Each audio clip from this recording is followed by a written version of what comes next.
बहुत प्रसन्नता है कि माननीय मोदी जी प्रधानमंत्री के रूप में तीसरी बार शपथ ग्रहण कर रहे हैं।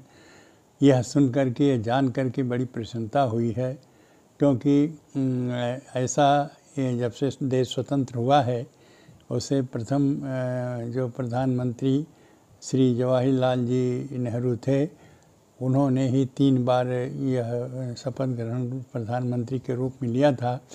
उसके बाद माननीय प्रधानमंत्री के रूप में ये तीसरी बार जो हमारे नरेंद्र मोदी जी प्रधानमंत्री के रूप में शपथ ग्रहण कर रहे हैं, ये बहुत प्रसन्नता है, बहुत आनंद है। और इनके लिए शुभकामनाएं, शुभ आशीर्वाद मैं पहले भी दिया हूँ, आज भी देता हूँ कि यह अपने यह तीसरी वर्ष का कार्यकाल, जैसे 2 वर्ष का पूर्णतया देश स्वतंत्र और देश के विकास और देश के लिए उन्नति के लिए सबके साथ सबके विकास के रूप में कार्य किए हैं, वैसे आगे भी करते रहेंगे।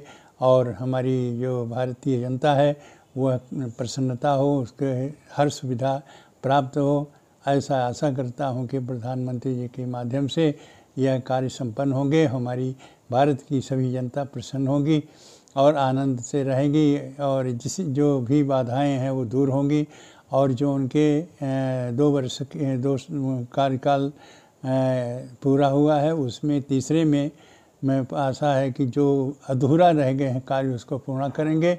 और मुझे बड़ी प्रसन्नता है, रामलला की ओर से मैं शुभकामनाएं देता हूं कि इनके यह भी तीसरे वर्ष का कार्यकाल आनंद से, बड़े ही प्रसन्नता से संपन्न हो, जो देश हित में और देश कल्याण में सर्वजन सुखाय सर्वजन हिताय के रूप में संपन्न हो।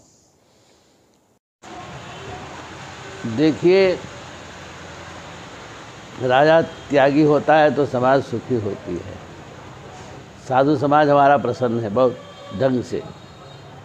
प्रधानमंत्री हमारे सब प्रकार से त्यागी हैं, साधु शाही वृत्ति है, इससे अच्छा क्या होगा। उनके सिवा और कौन प्रधानमंत्री के योग्य ही है ही। सब चोर हैं, राष्ट्रद्रोही है, जितने हैं सब राष्ट्रद्रोही हैं। राष्ट्र से कुछ इन लोगों को लेना देना नहीं, सब के सब चोर हैं। तो प्रधानमंत्री के योग्य हमारे मोदी जी ही है। अच्छा है, बहुत सुंदर है। तो तीसरी बार सीएम बनना इतिहास बन रहा है। जी जी जी, इतिहास बन रहा है और इस प्रधानमंत्री के लायक हैं मोदी जी। देखिए, ये निश्चित रूप से एक राष्ट्र निर्माण के लिए और संस्कृति के उत्थान के लिए भारत अपना इतिहास बना रहा है। और ऐसे ऐतिहासिक काल में जो देश के प्रति, राष्ट्र के प्रति और जनता के प्रति समर्पित है, हर व्यक्ति के दुख दर्द, इलाज, दवाई, पढ़ाई और उसकी सारी व्यवस्थाओं को जानने वाला, मुझे लगता है कि स्वामी विवेकानंद के बाद कोई ऐसा महापुरुष इस भारत में हुआ है तो उसका नाम नरेंद्र दामोदर मोदी है। ये बहुत ही सुखद है कि तीसरी बार आप प्रधानमंत्री जी शपथ लेने जा रहे हैं। मुझे लगता है कि जो सशक्त राष्ट्र की परिकल्पना है, जो विश्व गुरु की परिकल्पना है, जो भारतीय संस्कृति और आत्मोत्थान की परिकल्पना है, वो सार्थक होने वाली है। और एक साधु, एक महात्मा होने के नाते हम लोग उनका स्वागत करते हैं। यह देश का, देशवासियों का सौभाग्य है कि नरेंद्र मोदी जी तीसरी बार प्रधानमंत्री बनने जा रहे हैं। नरेंद्र मोदी जी के नेतृत्व में हमारा देश निरंतर आगे बढ़ रहा है और मोदी जी की ये जो कुशल नेतृत्व और देश प्रेम है, यह हमारा जो खोया हुआ सांस्कृतिक स्वरूप था वो पुनर्प्रतिष्ठित हो रहा है।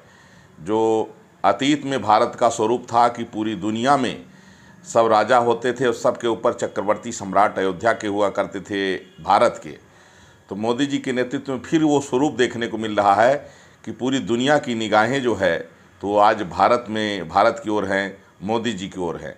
बहुत खुशी है। अयोध्या से मैं तपस्वी छावनी पीठाधीश्वर जगत गुरु परमहंस आचार्य, मैं संत समाज की ओर से नरेंद्र मोदी जी को तीसरी बार प्रधानमंत्री बनने की बधाई देता हूँ।